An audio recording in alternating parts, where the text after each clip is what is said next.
Well, the RBA has just raised interest rates, and I am once again convinced that they have no idea at all.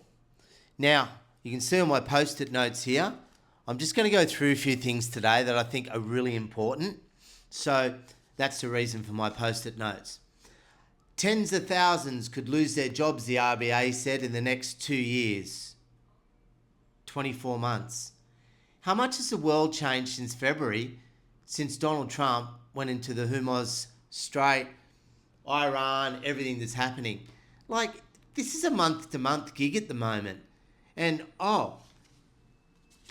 unemployment will be 4.7% by the middle of 2028. Like, what a statement to make. Are you kidding me? 2028. The bank expects headline inflation to fall from 4% at the end of this year to 2.7% by mid-2028. Where did 2027 go?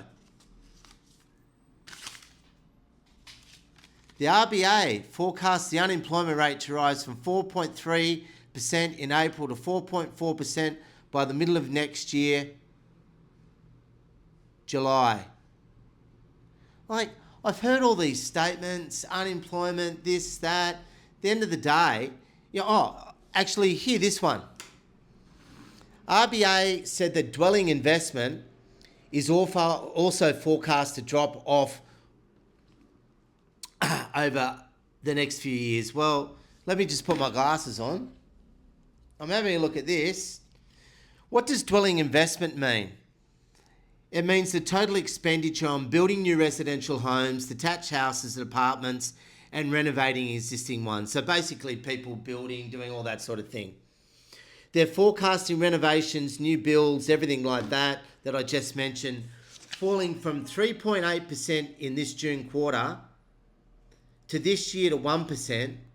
By the middle of next year, in 2027, they're saying that it's going to reverse, in other words, slip into a negative. And the June quarter of 2028, the bank expects dwelling investment to fall to 1.1%. Who knows where we're going to be in 2028?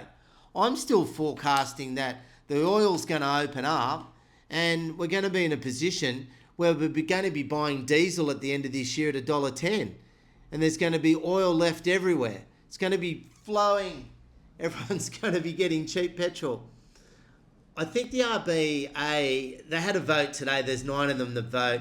Last month they voted 5-4 in the favour of putting it up 0.25. Today they voted 8-1. So only one person actually said, you shouldn't put it up. So they're panicking. They're jumping from the hip, making all these decisions. Well, I can tell you now, if they're talking about those dwelling forecasts, no one's going to be building. No one's going to be doing anything. I'll be very interested to see the May 12 budget next Tuesday. That is going to be an absolute crap fight. No one has any idea. So let's stop stressing about next Tuesday. Let's just wait and see exactly what they're going to do. If they're going to grandfather everyone in regards to, are they going to allow 2 negatively geared properties? Are they going to allow just new property to be negatively geared? The list goes on. But look, at the moment, everyone just needs to settle down. And if you're going to buy a property, at the end of the day, it's going to go up, it's going to go down, you're going to be in there for 10 to 15 years.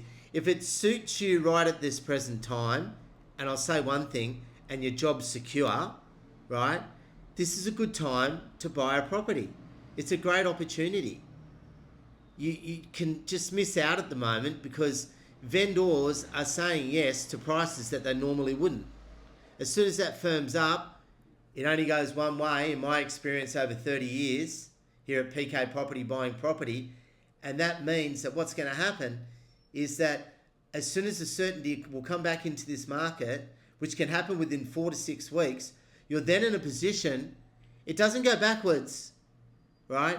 It keeps on going, and it usually runs for about 2.5 to 3 years. So anyway, that's my little rant today about the RBA. Thank you.